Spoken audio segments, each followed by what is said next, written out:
दोस्तों नमस्कार। बीजेपी एक लूचे लफंगे और गुंडों की पार्टी है, ऐसा मैं नहीं कह रहा हूँ, बल्कि दिल्ली के मुख्यमंत्री और आम आदमी पार्टी के संयोजक अरविंद केजरीवाल ऐसा कई बार बोल चुके हैं। और आज आम आदमी पार्टी ने अपने ऑफिशियल ट्विटर हैंडल से अरविंद केजरीवाल के इसी स्टेटमेंट को ट्वीट किया है। आज क्यों ट्वीट किया है, इसके पीछे एक ख़ास वजह है, इसका एक ख़ास संदर्भ है। और संदर्भ ये है कि बीजेपी के एक एमपी हैं साउथ दिल्ली से, और उनका नाम है रमेश विधुड़ी। आप स्क्रीन पर उन महानुभाव का फ़ोटो देख सकते हैं। बीजेपी के इस एमपी यानी कि रमेश विधुड़ी ने संसद भवन के अंदर एक अन्य एमपी जिनका कि नाम है दानिश अली, उनके लिए बहुत ही निम्न स्तरीय शब्दों का इस्तेमाल किया। और संसद में जब रमेश विधुड़ी बोल रहे थे तो उस दौरान रमेश विधुड़ी ने दानिश अली को आतंकवादी, उग्रवादी, कटुए और मुल्ले जैसे शब्दों से संबोधित किया और उनको जलील करने की कोशिश की। और जब रमेश विधुड़ी इस तरह के शब्दों का इस्तेमाल कर रहे थे, उसी वक्त उनके इस शब्दों को सुन करके बीजेपी के दो अन्य नेता डॉक्टर हर्षवर्धन और रविशंकर प्रसाद मज़े ले रहे थे।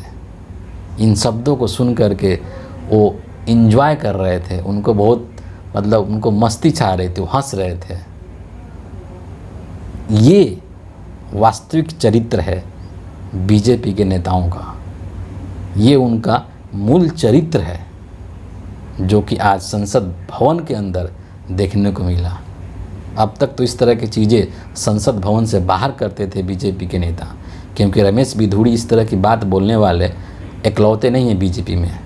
बीजेपी के अंदर ऐसे नेताओं की भरमार है, एक लंबी लाइन है जो कि इस तरह के अमर्यादित भाषा और शब्दों का इस्तेमाल करते रहते हैं विपक्ष के नेताओं के लिए। लेकिन संसद भवन के अंदर ऐसा पहली बार हुआ है कि किसी व्यक्ति को जो कि एक खास समुदाय से आता है, उसको आतंकवादी और उग्रवादी जैसे शब्द कहे गए, उसको कटुए और मुल्ले जैसे शब्द कहे गए। आप सोचिए कि कितना निम्न स्तरीय मानसिकता को दर्शाता है और कितना अशोभनीय है, कितना अमर्यादित है। लेकिन आज संसद में ये सब कुछ हुआ, वही संसद जिसे कि लोकतंत्र का मंदिर कहा जाता है, और बीजेपी के इस एमपी ने इस लोकतंत्र के मंदिर को आज शर्मसार कर दिया है। लेकिन यहाँ पर दोस्तों महत्वपूर्ण बात यह है कि क्या बीजेपी के इस एमपी के ऊपर नरेंद्र मोदी कोई कार्रवाई कर पाएंगे? क्योंकि आप अक्सर देखते रहते हैं, सुनते रहते हैं कि विपक्ष के नेताओं को 1 सेकंड के अंदर बर्खास्त कर दिया जाता है, सस्पेंड कर दिया जाता है। जबकि रमेश विधुड़ी ने तो इतने अपमानित शब्द का इस्तेमाल किया, इतने अमर्यादित शब्द का इस्तेमाल किया है, तो क्या इसके ऊपर, इस एमपी के ऊपर नरेंद्र मोदी कोई कार्रवाई करेंगे? बिल्कुल भी नहीं करेंगे। और इसका प्रमाण ये है कि लोकसभा के स्पीकर ओम बिरला ने सिर्फ इतना कहा कि आप आगे से इन बातों का ध्यान रखें, मतलब कि उनको एक सिर्फ चेतावनी भर दिया कि आप आगे से इस तरह का बात नहीं करें, नहीं तो आप पर कार्रवाई की जा सकती है। बस इससे ज़्यादा कुछ नहीं किया गया और किया भी नहीं जाएगा। तो आप समझ सकते हैं कि इस तरह के जो नेता हैं उनका मनोबल क्यों बढ़ा हुआ है, क्योंकि कहीं ना कहीं उनको संरक्षण प्राप्त है पार्टी हाईकमान से। कहीं ना कहीं ये शो करता है कि बीजेपी का जो माइंडसेट है वो इसी तरह का माइंडसेट है, और इसी तरह के माइंडसेट के लोगों को वो लोग प्रमोट करते हैं। और ये लोग संविधान और संवैधानिक मूल्यों की कभी इज्जत नहीं कर पाएंगे। क्यों? क्योंकि हमारा संविधान बोलता है कि भारत एक धर्मनिरपेक्ष राष्ट्र है, लेकिन उसी राष्ट्र के अंदर एक खास समुदाय विशेष के व्यक्ति के लिए इतने अपमानजनक शब्दों का इस्तेमाल किया जाता है, तो आप कैसे संभव है ये? आप कैसे सोच सकते हैं कि इस तरह के मानसिकता वाले लोग संविधान का सम्मान करते हैं, संविधान में विश्वास करते हैं? बिल्कुल भी नहीं करते।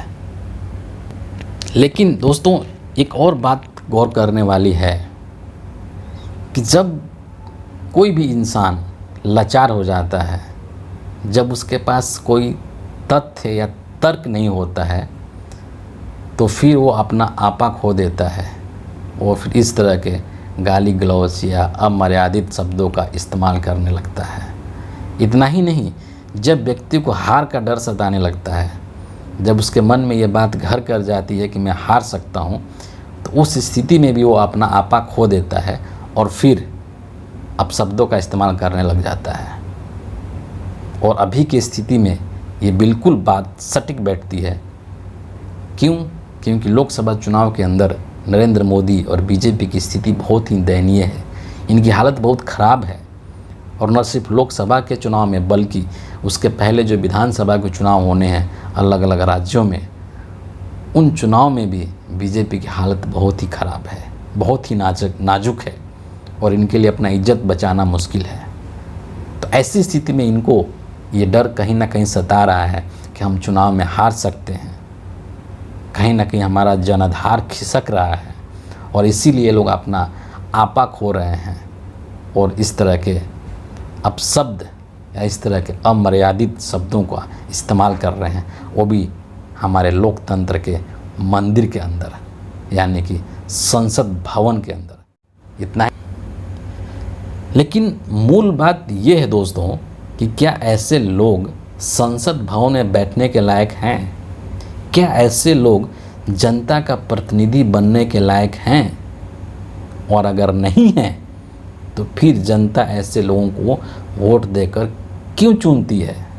ये सवाल आपको और हमको और देश के तमाम वोटर्स को खुद से करनी चाहिए कि इस तरह के निम्न स्तरीय राजनीति करने वाले लोगों को हम क्यों अपना जनप्रतिनिधि बनाते हैं। इस पर आप ज़रूर विचार कीजिएगा। फिलहाल आज के वीडियो के लिए इतना ही है। अगले वीडियो के साथ मैं आपसे फिर मिलूँगा। और अगर आपको हमारे वीडियो अच्छे लगते हैं तो इसको अधिक से अधिक लाइक करें, शेयर करें, अपने विचार कमेंट में लिख करके हमसे बताएं और हमारे चैनल को सब्सक्राइब करके ज़रूर इससे जुड़ जाइए। बहुत बहुत धन्यवाद।